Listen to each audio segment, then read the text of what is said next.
So let's talk about Ron DeSantis. Yep. We watched over the weekend these Ivy League swimming championships, the NCAA swimming championships, and we watched Lia Thomas win the first race and seem to throw the others. And Ron DeSantis is looking at this as fairness for women's sports, which many people are, except for the governor of Indiana, who does not like the idea of not allowing transsexuals to compete against women, along with the other legislature in Utah as well. But Ron DeSantis used this time to crown the runner-up in this race, the winner. She's from Florida. Yeah, from Florida, Wesley Chapel. Well, let's listen. The NCAA is basically taking efforts to destroy women's athletics. They're trying to undermine the integrity of the competition, and they're crowning somebody else the women's champion. And we think that's wrong. We're going to be doing a proclamation saying that Emma is the best female swimmer in the 500-meter freestyle because she earned that. And we need to stop allowing organizations like the NCAA to perpetuate frauds on the public. Emma Wyant, he is declaring the winner, although she lost to Lia Thomas by 1.75 seconds. Katie? She's an Olympic medalist, too, She Katie. is. What do you think of what Ron DeSantis She's an Olympic is medalist. doing?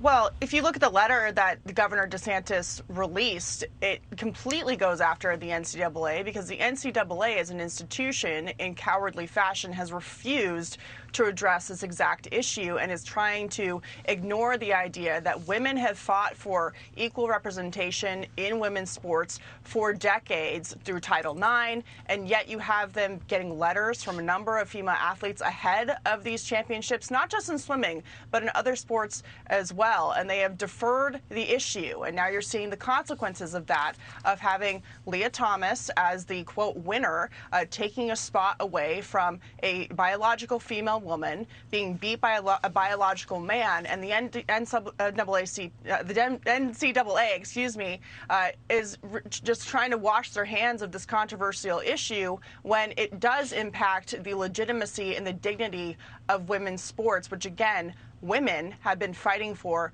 decades. So I think Ron DeSantis is taking the lead on something that the NCAA has pushed aside and should have addressed long before the championships. Now that they're over, a number of women, another swimmer from Virginia Tech got 17th place in this race, didn't make the finals, and her career is now over as a result of that. And so for every biological man that is in the pool with biological women, it doesn't matter if they come in 8th place or 1st place, they are taking away an opportunity for a female athlete to continue her career or to try and win a title. And in high school, as we're seeing, female athletes are being stripped of opportunities for scholarships to make it to finals in their own competitions. So this really does have an impact on the future of young women.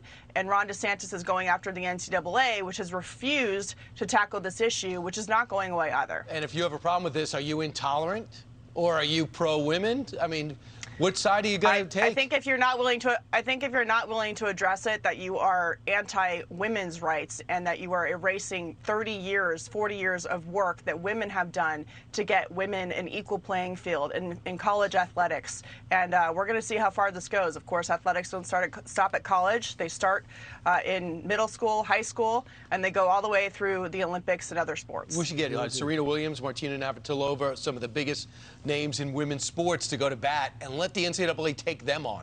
Katie, thank you very much for joining us today. Thanks, Katie. Great to see you. Thanks, guys. Have a great day.